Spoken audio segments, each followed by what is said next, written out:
আসসালামু আলাইকুম। নব নিউজ 24 এ আপনাদের স্বাগতম। প্রথমে আসছি নোয়াখালীর হাতিয়া একটি ঘটনায়। বিএনপির হামলায় আহত নেতাকর্মীদের দেখতে হাসপাতালে গেছেন নোয়াখালী ৬ আসনের নবনির্বাচিত সংসদ সদস্য আব্দুল হান্নান মাসুদ।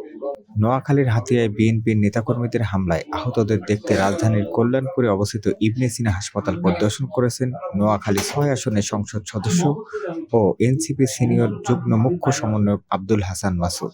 গতকাল রাতে তিনি হাসপাতালে গিয়ে চিকিৎসাধীন নেতাকর্মীদের শারীরিক অবস্থা সম্পর্কে খোঁজখবর নেন এবং চিকিৎসকদের সঙ্গে কথা বলেন। এ সময় তিনি আহতদের দ্রুত সুস্থতা কামনা করেন এবং প্রয়োজনীয় সব ধরনের সহযোগিতার আশ্বাস দেন। সংসদ সদস্য বলেন, গণতান্ত্রিক পরিবেশে সহিংসতার কোনো স্থান নেই।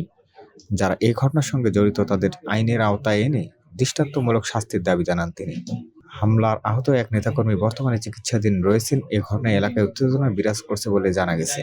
এ বিষয়ে প্রশাসনের পক্ষ থেকে আইনগত ব্যবস্থা গ্রহণের কথা জানানো হয়েছে। নব নিউজ 24 এর সঙ্গে থাকার জন্য ধন্যবাদ। আরও সংবাদ পেতে আমাদের সাথেই থাকুন।